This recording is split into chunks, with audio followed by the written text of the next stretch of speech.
Olá, meus amigos, amigas, internautas, sejam todos bem-vindos. Nós vamos dar continuidade ao nosso estudo deste livro aqui, Vida e Atos dos Apóstolos. Nós vamos reler o ato que foi lido no último encontro, estreia do novo apóstolo Paulo em Damasco e Jerusalém. Paulo demorou-se alguns dias com os discípulos que estavam em Damasco. E logo nas sinagogas proclamava que Jesus era o Filho de Deus. Pasmavam todos aqueles que o escutavam e diziam: não é este aquele que perseguia em Jerusalém aos que invocavam esse nome e que tinha vindo cá para os levar presos aos principais sacerdotes do Sinédrio? Porém Saulo muito mais se fortalecia e confundia os judeus que habitavam em Damasco, provando que Jesus realmente era o Cristo.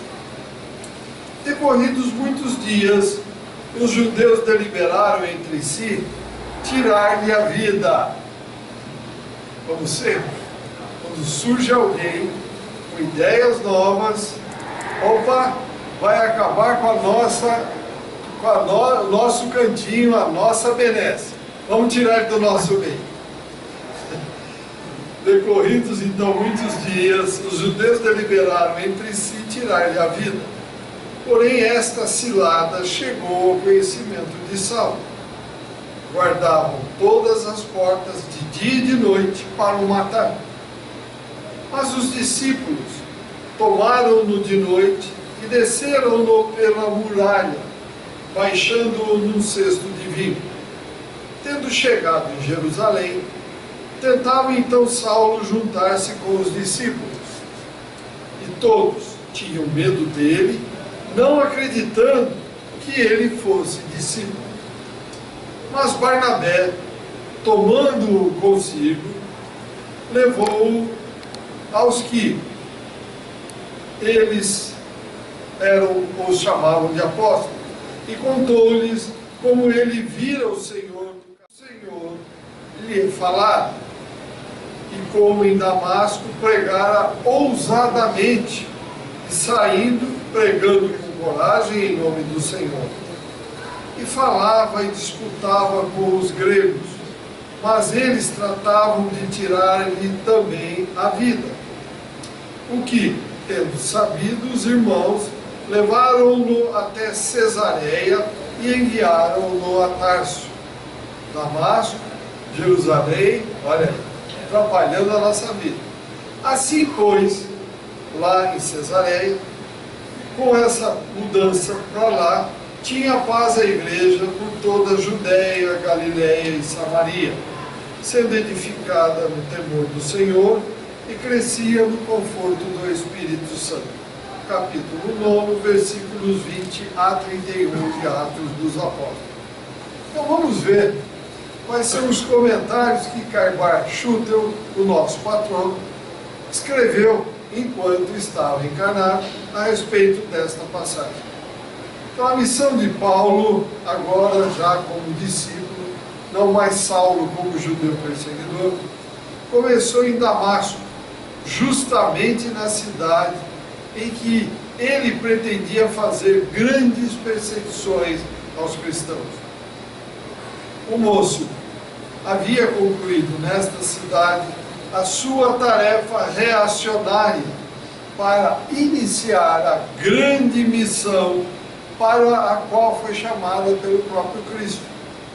O velho homem do ódio, da maldade, da vingança, o escravo do farisaísmo, do sacerdotalismo, havia morrido, havia desaparecido, para dar lugar à entrada do novo homem no ministério cristão, no apostolado.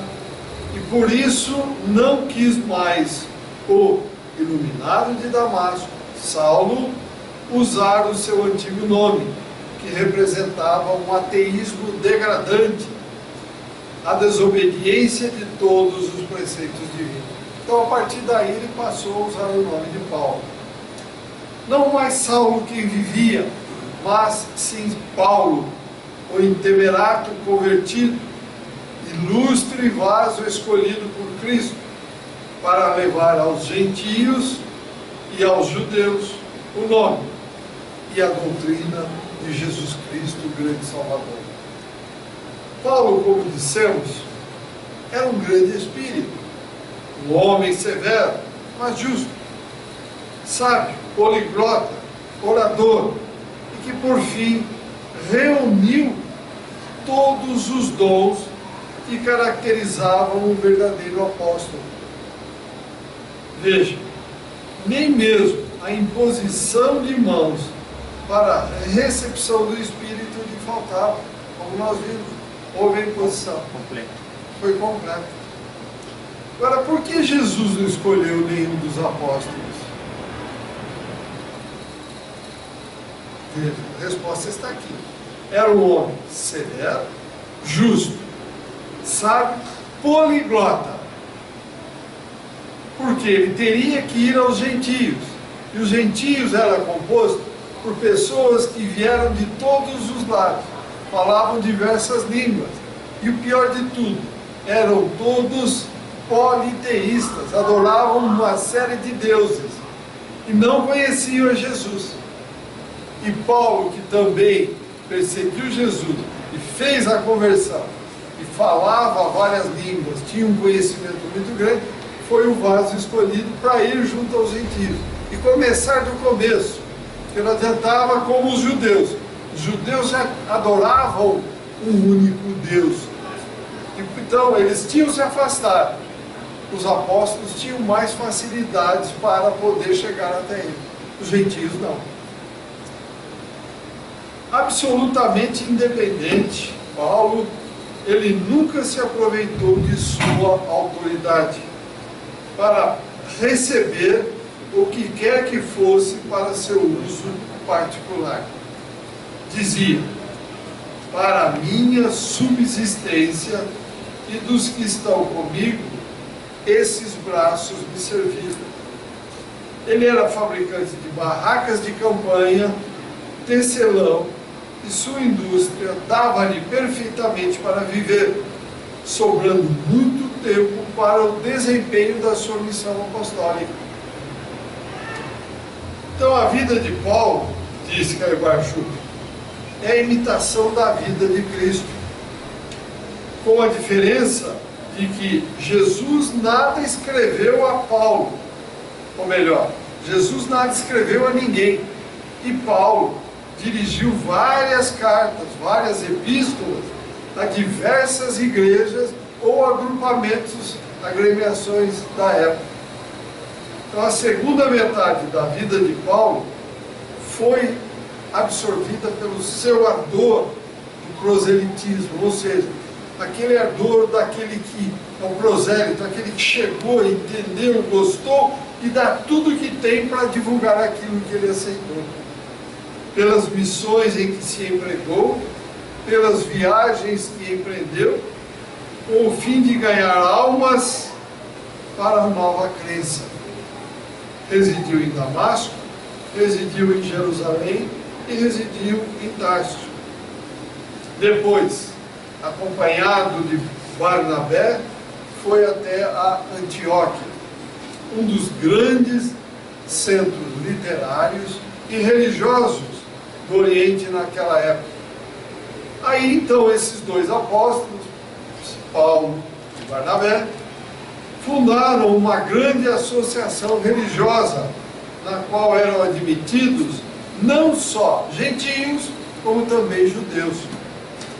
Daí, fundaram, deixaram alguém tomando conta, embarcaram para Chipre, e segundo se afirma, uma cidade chamada Neopafos, Paulo converteu o procônsul Sérgio Paulo.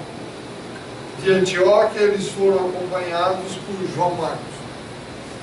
De Chipre, Paulo e Barnabé voltaram para a região da Galácia, que compreendia a Panfilha, a Cisídia a Licaônia e parte da Frígia.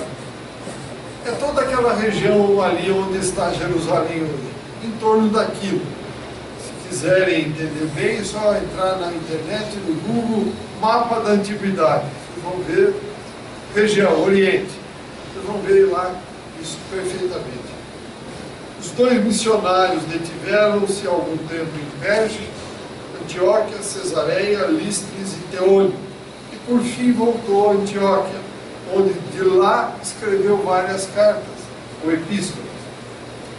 Tendo, porém, sabido que havia, aí ó, meus amigos, vejam, ele já tinha passado em Jerusalém, tinha fundado lá a igreja em Jerusalém, a Casa do Caminho, os discípulos já tinham fundado.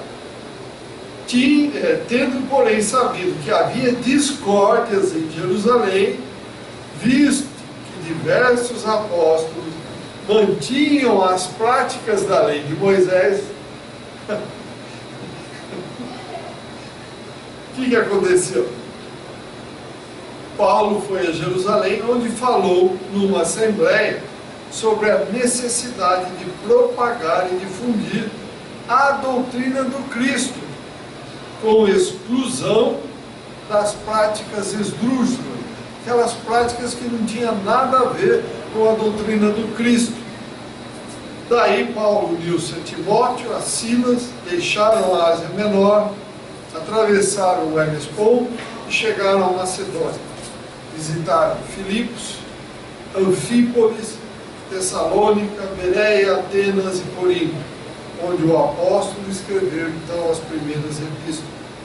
De Corinto foi a Éfeso, voltou a Jerusalém e depois a Antioquia, onde escreveu a sua epístola aos Gálatas. Voltou depois a Éfeso e daí dirigiu a primeira e depois a segunda epístola aos Coríntios. Foi a Macedônia, regressou a Corinto, onde escreveu a epístola aos Romanos, que é uma das suas obras principais. Passando outra vez pela Macedônia, embarcou em Neápolis, tocou em Mitilene, Quio, Mileto, Cos, Tiro e Ptolomais, e tornando a Jerusalém foi preso, de onde foi transferido para Roma e onde fez muitos prosélitos, ou seja, trouxe muita gente nova para a doutrina do Cristo. Então, de perseguidor que era como judeu, Saulo, se tornou perseguido desde o início da sua tarefa em Damasco, tendo então os discípulos para o livrarem da morte, como nós já falamos, preparado um grande cesto com corda, desceram através da muralha, pois nos portões havia emboscadas para assassiná-lo. Jerusalém, cidade central, afrontou também o ódio dos seus adversários. Pregava ousadamente a doutrina de Jesus, que é a aparição dos mortos, bem como a esperança na outra vida, que era um motivo de escândalo para os judeus e gregos. Finalmente, seguiu a pedido dos discípulos para Cesareia e para Tarso, sua cidade natal. Diz o evangelista que em toda a Judéia, Galileia e Samaria, as manifestações dos Espíritos eram tão positivas e substanciosas que todos os crentes eram edificados e cheios de conforto e temor do Senhor. Então veja, como nós seres humanos somos terríveis, nós seres humanos, quando nós percebemos que certas coisas vão contra aquilo que nós admitimos como verdade. Vejam bem, nós seres humanos, nós nem nos damos ao trabalho de querer analisar aquela coisa nova para ver se tem fundamento ou não. Nós simplesmente batemos de frente, não aceitamos. Não, está errado, não pode, isso não é válido. E assim aconteceu com Paulo também. Os judeus que estavam já acostumados àquela posição religiosa, aquele sacerdotalismo, aquelas doações, aquelas obrigatoriedades de contribuições, acharam que isso era verdade, só isso ligaria a Deus. Não quiseram parar para pensar nas verdades que Paulo estava trazendo, que era aquilo que o Cristo ensinou e exemplificou. E o que acontece? Por interesses materiais, foram contra, queriam matar o Saulo, queriam matar o Paulo. Foi a mesma porcaria que nós fizemos com o Cristo. Ele veio trazer a nossa libertação. E nós, acostumados praticamente àquele mundo como se fôssemos um escravo, não quisemos a libertação. Vamos lá aí. Crucifica-o, crucifica-o. Veja como nós não tínhamos, e a maioria ainda não tem cabeça para pensar, são manobrados, são manipulados. Cristo foi claro: conhecerás a verdade, que a verdade vos libertará da ignorância em que estamos metidos. Mas nós não queremos. Tá bom assim, deixa como está, não vamos mexer. Gente, ninguém é daqui, nenhum de nós. Nós viemos trazendo esses conhecimentos do mundo espiritual. Viemos para passar um tempo aqui, conviver entre nós, melhorar, corrigir erros do passado, para retornar à vida verdadeira. E aí, o que será de nós no retorno? Vamos fazer um balanço. Como ficará? O que eu prometi, as oportunidades que eu tive, o que eu fiz e o que eu não fiz. Há milênios nós já estamos voltando sem fazer praticamente nada. Por quê? Agimos como está aqui. Fazer emboscada, vamos matar, vamos ser manipulados, nós deixamos ser manipulados, as pessoas nos usam e ficamos por isso mesmo, está tudo bem. Não está tudo bem, não. Comentários, perguntas, por favor. Olha, um pouco mais adiante, ainda um pouco mais adiante, como se diz respeito às discórdias que ocorreram em Jerusalém. Sim.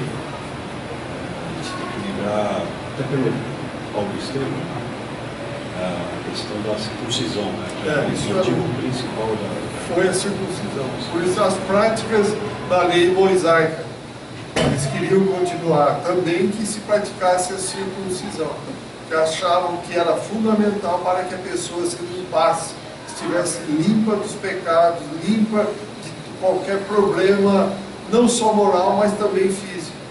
Infelizmente, não é bem por aí. Nós sabemos que não é bem por aí.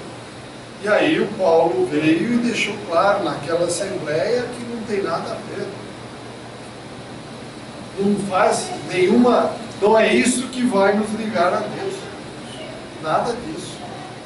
Ficou muito claro. E para os judeus até hoje, a circuncisão é fundamental, tem que fazer. Então eu pergunto a vocês e volto àquele exemplo que vocês vão cansar de me ouvir. Quer dizer, porque o meu avô fazia, porque o meu tataravô, porque o meu ancestral fazia. Tá bom, que momento e que circunstância? Hoje, isso tem sentido? Aí eu conto aquela historinha que eu já contei N vezes. A mãe foi fazer o peru, aí ela chegou, cortou a parte dianteira do peru e a parte traseira para pôr no forno. A filha falou: mas por que cortou essa parte e esta parte? Aí eu corto porque a sua avó cortava também. Aí fui perguntar para a avó, que era viva, ela falou: cortava porque a bisavó cortava também. A bisa, que era viva, foram perguntar para ela: mas e por que bisa? Por que cortava? Porque o forno era pequeno, não cabia o peru. Caramba, nós precisamos tomar cuidado. Não é porque fazia o que nós vamos fazer. Vamos ver a lógica. Se não tem lógica, deixa de lado. Cristo foi claro. Tudo tem que ser lógico, equilibrado, em harmonia. Se estiver fora disso, deixa fora. É o universo que está aí. Paz, amor, harmonia e equilíbrio. está fora disso, não tem sentido. Alguma pergunta mais? Algum comentário?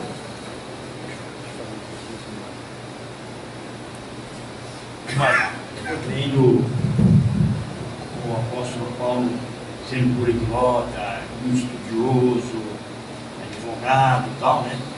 Ele era muito sincero nas suas convicções. Justo, era justo. Ele era justo. Então ele perseguia os cristãos porque ele tinha certeza absoluta que a lei de Moisés era a primordial.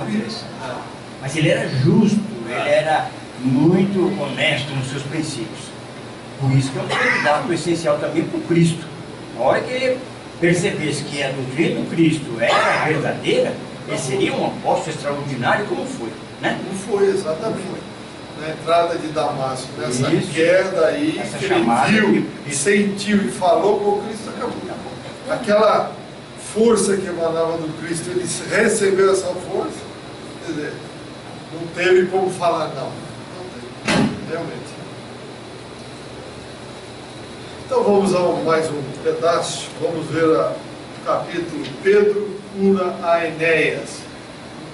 Então o capítulo também é o 9, versículos 32 a 35 do Atos dos Apóstolos.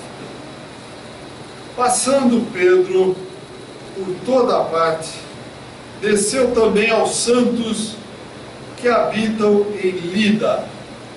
Achou ali um homem chamado Enéas, que havia 8 anos jazia numa cama, porque era paralítico.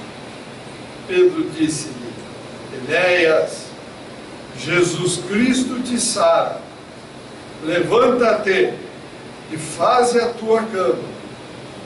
Ele logo se levantou, viram-no todos aqueles que moravam em Lida e Sarona, os quais se converteram ao Senhor.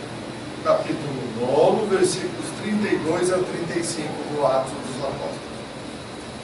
Então vejam, um dos principais característicos dos apóstolos, o próprio Cristo tinha dito, era a cura dos enfermos.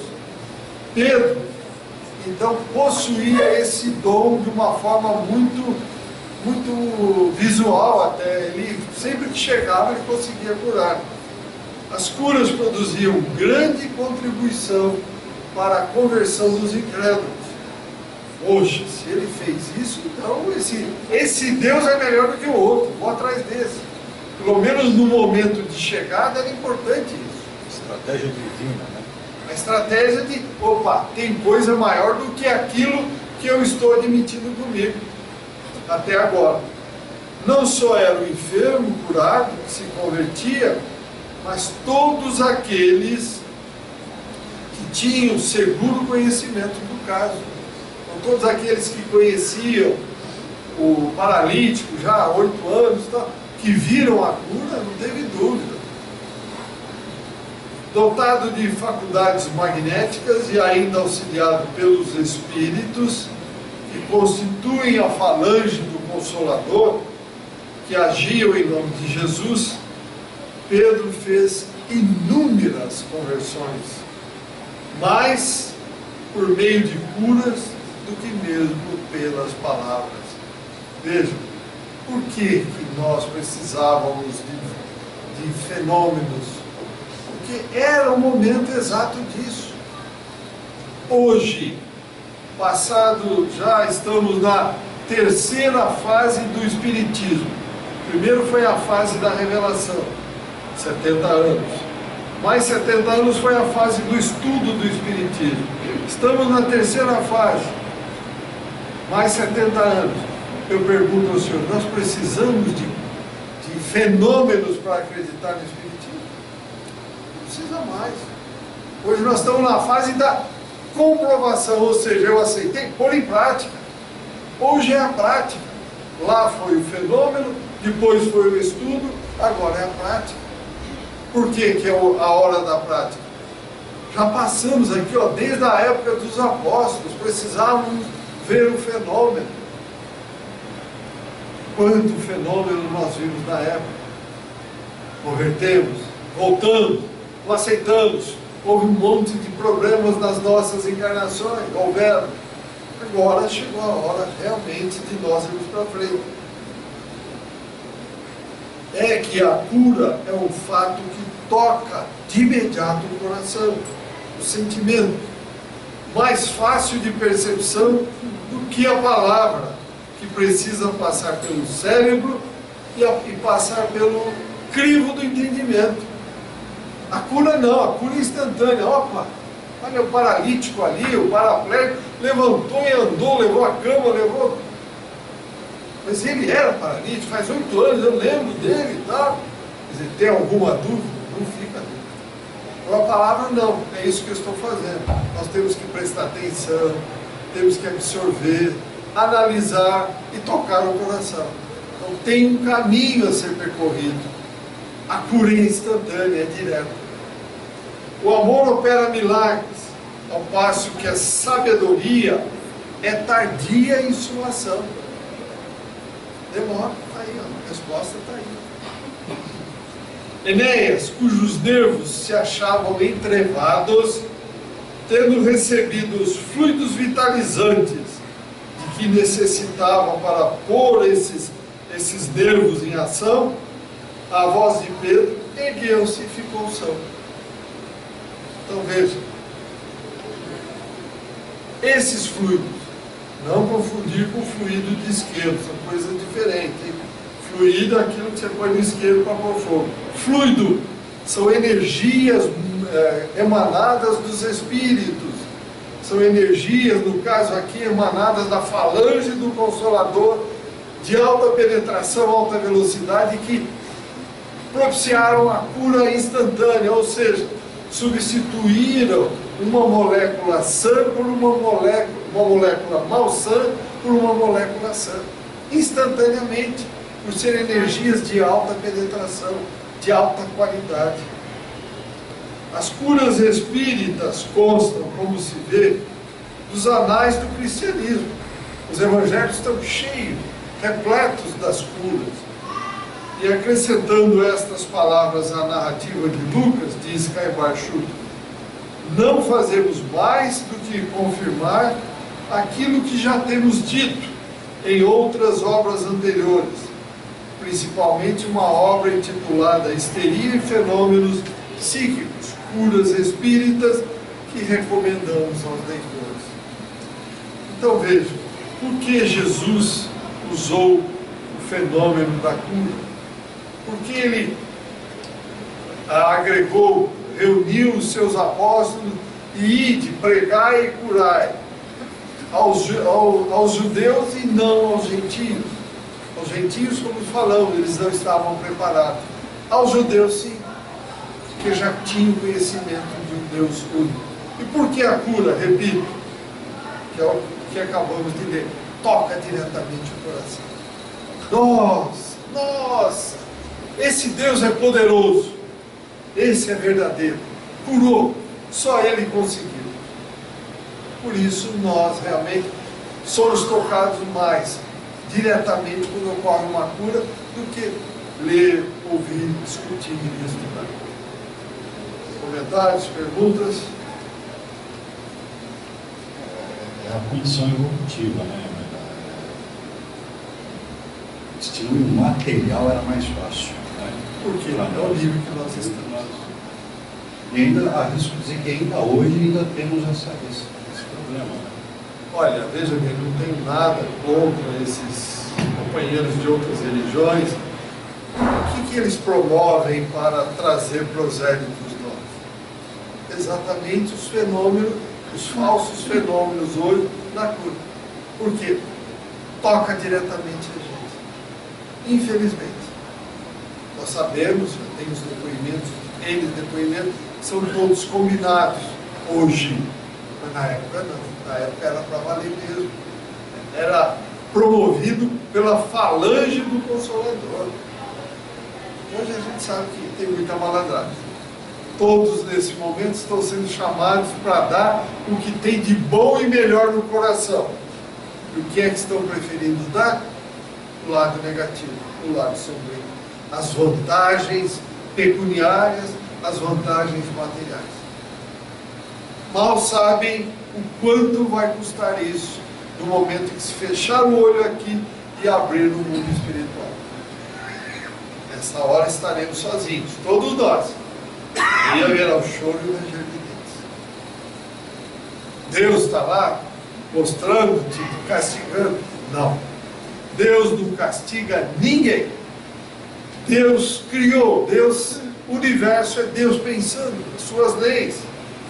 Nós temos elas todas esculpidas em nossa consciência. Quando não as seguimos, vamos chorar, não tem dúvida. Por quê? Vamos chorar, a dor vai fazer com que nós vamos ter que retroceder, voltar para o que eu falo sempre: paz, amor, harmonia, equilíbrio. Não vamos querer reinventar a roda quadrada, como eu digo sempre, e querer que ela rode redondinha, como se não tivesse as arestas. Não, quadrada ela vai dar solavanco, redonda não dá solavanco, depende de nós. Está aí, meus amigos, amigas, internautas. Cristo veio com extrema bondade, veio por nos amar muito, como Deus nos ama muito. Veio aqui, ensinou, exemplificou.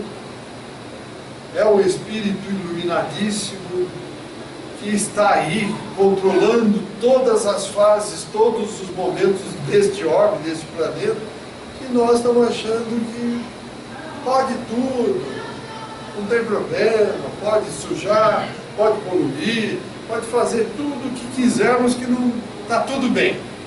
Não está tudo bem, não. O plantio é livre, mas a colheita é obrigatória, não tem saída.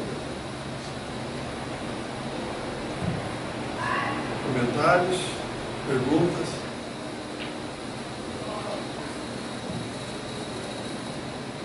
Nada? Gostaria que você pusesse na parede mesmo, porque aí seria interessante. Seria gostoso, uma discussão para valer mesmo.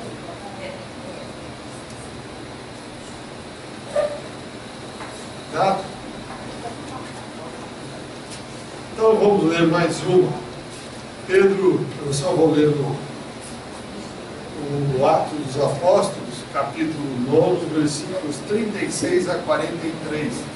Pedro ressuscita a Dorcas. Veja, como nós falamos, o Evangelho está repleto de exemplos de curas. Vamos ver mais esta.